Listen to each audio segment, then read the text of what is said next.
Hello and welcome to the Football 365 transfer gossip column thing, as termed yesterday in the first video by our editor Sarah Winterburn. As you can see, it's me and not her today.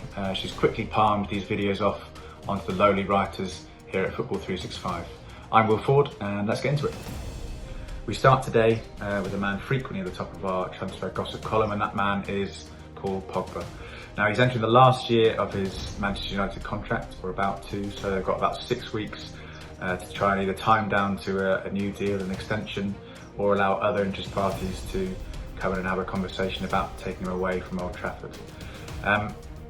Now, the club that have been linked this morning are PSG, of course, and as always when gossip comes around with Paul Pogba, Mino Raiola isn't too far away, and that man, that super agent, has apparently been negotiating with PSG over a potential £43 million deal.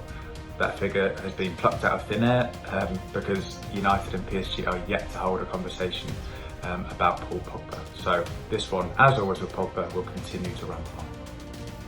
Now, if Pogba were to leave United this summer, they need someone to fill his boots, and the man being linked this morning is Goretzka. In a similar situation to Pogba, he's entering the final year of his contract, of course at Bayern Munich. The slight difference there is that Goretzka is keen to sign a new deal. His issue is that he wants to be in the higher echelons of the earners at the club, and Bayern are only willing to offer him about half of those wages. There's a few other clubs linked, so I'm just looking across on the screen now. Real Madrid and Barcelona are also keen on Goretzka, who wouldn't be? He's a fantastic midfielder. But if United were to go for Goretzka, their plan would be to wait until next summer and hopefully sign him on that free transfer. But then, of course, if Pogba leaves, then they could be forced to come in a little bit earlier for him, unless, of course, they want Fred to be the goal-scorer midfielder that we all knew and know he can be. Last but not least in the transfer gossip this morning is Arsenal's continued interest in James Maddison. Now, Arsenal made a £70 million bid, or a reported £70 million bid for Maddison last summer, which was turned down by Leicester.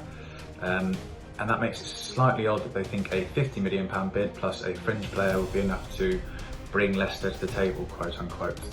Now, those fringe players mentioned are Reiss Nelson and also Ainsley Maitland-Niles, who Leicester were interested in signing on loan in January before West Brom swooped in and persuaded Maitland-Niles to go and play under Sam Allardyce for the second half of last season. Very strange decision that. Now, this again seems like one will continue to rumble on. Arsenal are clearly very keen on James Maddison. It remains to be seen why, or if Maddison is keen on joining Arsenal. He finished lower than Leicester in the table last season. But Arsenal are linked with all the midfielders, one of which consistently named is Renato Sanchez. That could very well be in the gossip column tomorrow.